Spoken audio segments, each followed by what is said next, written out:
Hey guys, it's Corey from IDParts. In this video, I'll be changing the fuel filter on an OM642 Mercedes-Benz engine. That's the V6 3-liter. It was used in a bunch of models, including the Mercedes ML, the GL, the R-Class, and the Jeep Grand Cherokee CRD, and the Sprinter vans. So the fuel filter change procedure will be the same regardless of model. This is an R-Class, but it'll be the same across all those models. But the fuel filters they use are slightly different depending on the year. Let me show you the three types of fuel filters that it could be, that way you can identify them. I've got all three laid out here. The first one that is installed on mainly the Jeeps and the early Sprinters, we call this the 01 style because the part number ends in 01. It has the two fuel hose fittings that are kind of angled to each other, and in the center you have the water in fuel sensor, which pops in here.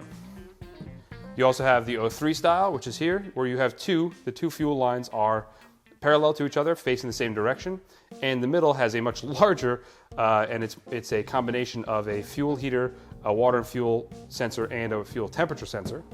And then the most recent type is something we call the fuel filter with 5-pin plug, because it has that sensor combination built into the fuel filter. You can't take it out, you can't replace it, and it's got a 5-pin plug here, and it's used on all the newer models. You can't replace this, so you have to buy the fuel filter with the 5-pin and the sensor built into it. This is a 2011 model. Anything that's 2011 or newer really uses this 5-pin style. Contact me, just email me sales@IDParts with your VIN, and I can tell you which fuel filter you need. But I'm going to be using a 5-pin style on this model. With that out of the way, let's get started. So the first thing we have to do, obviously, is get the engine cover off, because the fuel filter is located right underneath the engine in the middle of that V6. On the R-Class, there's a support bar here that has to come off. On some models, you don't have to take that off. On the Sprinter, there's another kind of a shroud that needs to be removed. We'll do that first.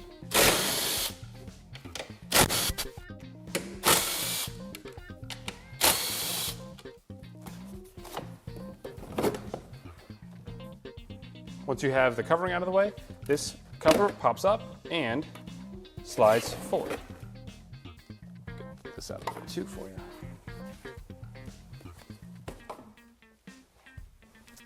Okay, so if you come in here, you'll see the fuel filter is located right here in the middle of the V. You can see it's the 5-pin type. You've got the offset fuel, the water sensor and fuel heater, and you've got the two parallel lines. To get this fuel filter out, we're gonna have to take off this assembly. This is the air intake. It comes from the air filter boxes and goes into the turbocharger. It's got the two MAF sensors here, so disconnect these first.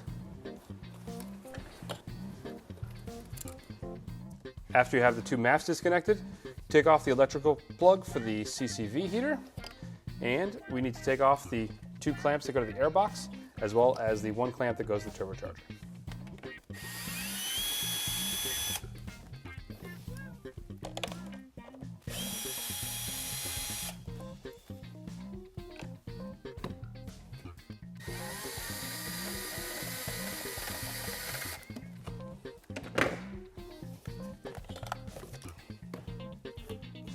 While you're here, it's a really good time to check out and be sure that the O-ring between the intake and the turbocharger is healthy.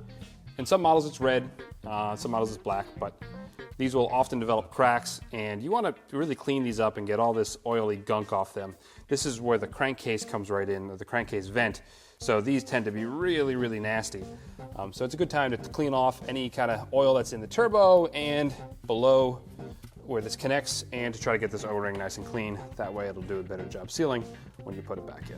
To get the fuel filter out, there's usually some stuff that's in the way. It's a little different on each model, but on this model, we've got an electrical connector that's gonna slide out of the way here, and then the bolt is the bolt that clamps the fuel filter is actually behind the fuel filter, so we gotta get in there and loosen that bolt. That way we can slide the fuel filter out. So if you take a look at the fuel hoses, now that we can see them, you'll see that they're held on with these squeeze clamps. These are one-time use squeeze clamps, and you need to replace them every time. What I recommend doing is replacing them with spring style clamps instead. These are reusable. They're a lot easier to get off and on as well. So I've got a set of these spring clamps. There's two different sizes. We've got a set of these on our website, which will work perfectly for this car. The fuel line's off, and just bend them up to try to limit how much leaking there is.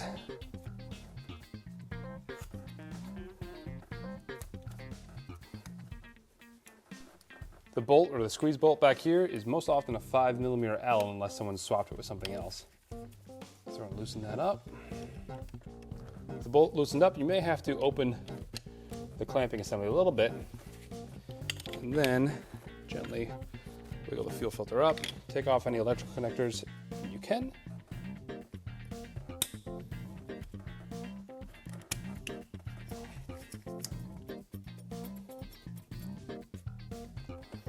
There you go. New filter. Drop it in place here. Put it down.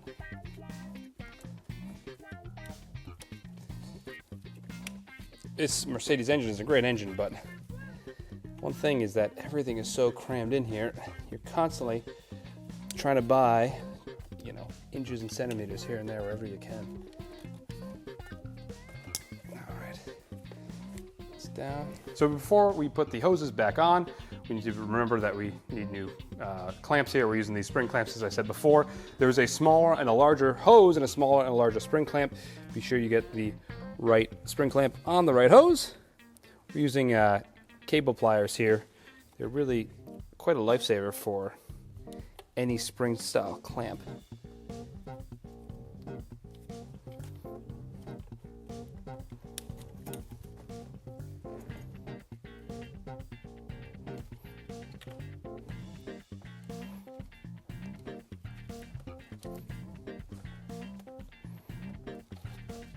Now we got the fuel filter in place, all the electrical connectors are connected, it's tightened down, hose clamps are on, we can put the air intake back on, reconnect the mass sensors, then we're going to prime the fuel filter. You prime the fuel filter in this car by just turning the ignition on. There's a pump in the tank, we're gonna let that run for a little while and let it fill up the fuel filter and get all the air pockets out of the fuel system.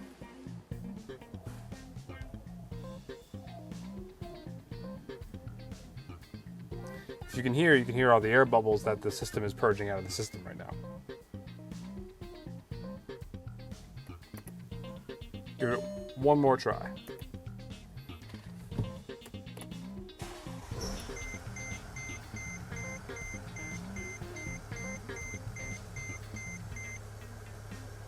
So we started the car up, we let it run for a little while. There were no indication of any bubbles left in the system. It idled smoothly. It revved up pretty smoothly as well. Just gonna check everything to be sure we don't have any fuel leaks before I get the engine cover on. After that, I'll be done with this. If you have any questions, leave them in the comments below. I'll do my best to get back to you, or just email me, sales@IDParts.com, and I'll get back to you that way. Thanks as always for watching these videos. Subscribe to the channel to get new videos as I make them. Take care.